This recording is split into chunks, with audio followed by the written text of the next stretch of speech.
Well, howdy, folks. How's it going today? I hope you're all doing really good. Welcome back to part 2 on this 1977 Ibanez Destroyer that we're working on here. This one belongs to one of the viewers on the channel that goes by the handle Gunslinger. He dropped off 5 guitars for me to look over for him and fix a few little issues. Now, we're going to get right back to where we left off in part 1. But if you guys remember this or not, somebody did some whittling in there or hired a small beaver to accommodate this old switchcraft jack. Maybe Eddie Van Halen did it with a chainsaw. Who knows? Some nice looking work there anyway. Probably helps the sound out a ton too. Okay, here we go. So, in the first video, we determined that this potentiometer was bad and this one as well, and the cap was bad. This pot seemed to be fine, so I left it. And I said in part 1, if it even sneezes, then I'm going to replace it. But I have guitars with the original pots in them that are 35, 40 years old. Sometimes they just last. So that one seemed okay. So we got new CTS pots in here, 500K, new cap. I got rid of the old speaker wire that was unshielded they'd used for grounding. And there was some old chunks of wire here that had been cut off and they were still soldered to the back of that pot. So I just took my cutters and cleaned it off. And run these new ground jumps here with the green wires from pot to pot and hook to the existing ground that must go to the bridge. So there is something I did want to point out. I didn't video, soldering this stuff up, but with these CTS pots, you do not want to get solder down in there. That little thing rotates inside there when you turn it. Be careful of that. So other than that, I think we're good to go back here. I'm not going to put the cover on yet. We're going to flip it over and see what we got for a signal. All right, let's get a cord plugged in. I did clean the jack too, and that seemed okay. I might pull that back out though. Take that jack out and reflow the solder on the wires that go to it. I did that with this old pot, or the existing pot too. It's not a bad idea. Just put a little bit of new solder on there and just reflow them. Okay, let's turn the little shop amp on and see what's going on here, folks. So we got the switch in the middle, volume's up and the tone's up. All right, sweet. So both pickups work. Let's try the tone here while we're right here. Yep, we got that too. All right. Okay, let's try the bridge pickup. Okay, let's go to the neck pickup. Okay. Sweet. Let's try the tone on the neck one. That works too. Good deal. Okay, so I think the electrical is all good. This old switch still seems to work nice, so I'll spray it down, clean the contacts out in it, and we'll put it right back in where it goes. Now there is a bare wire that someone tagged a ground or something onto here. I'll probably, at least put a piece of shrink tube on there. Just because, you don't want that touching something that it doesn't need to be. Now it is, it's a ground, so it's not bothering if it touches that shielding, but it wouldn't hurt just to, clean that up a little bit too. Make it look as good as we can. Maybe a couple small zip ties here too, just to hold these together and keep them intact as well. So, as far as the electrical, I think we're good to go here now. So it ended up being these parts right here, definitely. It might have been one that was causing the signal to be interrupted more than the other one, but they just felt terrible. They felt like they had sand in them, you know what I mean? So we wanted to make sure they all feel the same exactly. Even this original one, it feels as good as new. So again, I'm going to leave that, and I'm going to leave the switch too. I do have another switch that I was going to put in it, but a brand new one. But, you know, like I said, obviously this has got some sort of history here with the work that someone put in to mount the switch. So we're going to honor their work, okay? Very cool guitar. I am really stoked to play this. It'll just be a little bit longer. I'll have to do, of course, a setup and restring it. I am working on the frets now. The frets weren't too bad, but when I started, they had this green kind of, I don't even know how to describe it. It almost looked like copper that had been exposed to the elements and probably nicotine and who knows what, you know. Back in the day when I used to play in bands and bars, I mean, everybody was smoking. There was no smoke eaters. There was smoke right to the floor in a lot of those little clubs. Not real good for you. Not probably good for your instrument either, but, you know, they'd get that haze over them. And this was really bad. So I have been cleaning it up. I've got it almost all off. There's some nicks that need to be fixed up and probably recrown them while I'm right here. Now, they're not terrible. There's still a lot of life left here in playware.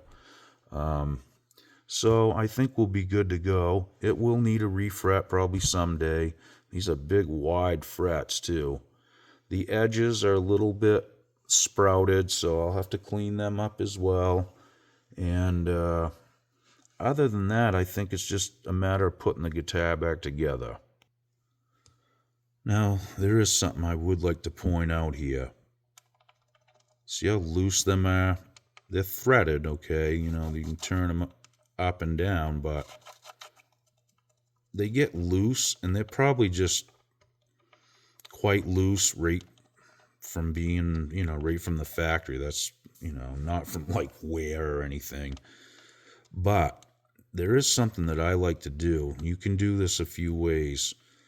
You can take a piece of thread tape, like, you know, plumbers would use, wrap that around and tighten that up. I've also used tin foil.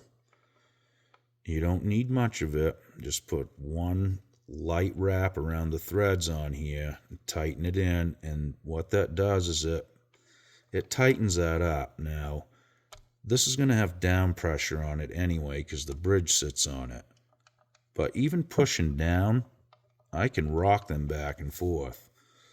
Well, it can move like that. Of course, you know, there might be some slop in the holes in the bridge too, so now we've added more. But by eliminating this, one thing it does, it stops it from moving. The other thing it does, in my opinion, I think you're getting a lot better transfer with your vibration. You got all this vibration breaking over this bridge and the saddles, right? In my opinion, that's going to absorb all that greatness. Just my opinion. I've done this on a few Les Pauls, and I could hear a difference. You may call me crazy, and that's more than likely true, but I could actually hear a difference. So, you know, whether it's here or there, you know, you can take that for what it is, but maybe give it a try and just check it out for yourself. It ain't a big deal. It's not going to destroy the threads of the guitar or anything like that. Now, I know I probably sound like I'm a little OCD or I'm nitpicky about this stuff, but this stuff all adds up across the instrument. If the tuning pegs are loose, or the machine heads are loose, and those are vibrating. These are loose. This all adds up. If it's a bolt-on neck, you want to make sure that's tight. If you got 3 or 4 loose components in this is a mechanical machine that, is working off torque and vibration and a bunch of different, ways on both ends of the guitar, if you will. So, like I said, these little things do add up. I probably got that from racing snowmobiles, and I was so meticulous about it. I would go over the sled in between races for 2 weeks or whatever it was in between races and check every nut, bolt, alignment, skis, everything. And it did make a difference, and that's how I won races, by being that meticulous. But it also taught me that, it might not seem like a big deal, just what we're talking about right here, but again, when you add all these little things up that could be loose on the guitar, it really numbs the sound. And, when you tighten all that stuff back up, you really can hear it come alive, and you can feel the vibration going through the body like it should be too. You strum a chord on a guitar, you should feel that coming through the body. Some guitars and different woods are going to do it more than others, but it shouldn't feel like a marshmallow with strings on it. One more thing I found was the pickup ring is touching each corner of the heel of the neck, and usually that's what breaks these, and that one's still hanging in there, so pretty clean really for the year. It's got some dings and just some honest play wear.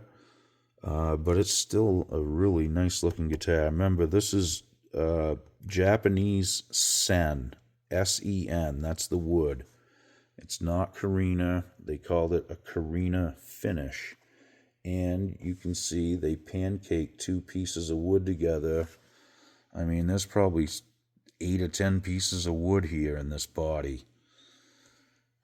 It's still like solid. There's really no seam lines. It's nice and straight and true. So they did a good job building them like that. Gibson did that for a while in the early 70s, I think. They were pancaking bodies. They'd have a seam in the middle. They didn't get a lot of great reviews, but I don't know. This one seems to have held up over the test of time. So anyway, folks, I'm going to get back at it. I got to clean these frets up, check them, make sure everything's good, clean the edges up, no high frets. We'll go through all that motion. I probably won't video it. I've done that same thing and videoed it. So if you want to go into my playlist, there's actually a category called fret jobs. And, there's no sense going over the same old thing over and over. Once in a while, I will do some, videos on it, but not on this one. I got to kind of catch back up, so the camera's going to have to stay off on this one. I will shoot a video, though, when I get it back together and play it, because I really do want to hear this and just see what it sounds like. All right, folks. Well, thanks again for watching. I really appreciate all the nice comments and also the new people that have been showing up and subscribing to the channel. Thanks again, folks. I really do appreciate it. I'll have some more videos coming up soon. I try to do them daily if I can, but it doesn't always work out that way. All right, we'll see you real soon. Be good. Okie doke.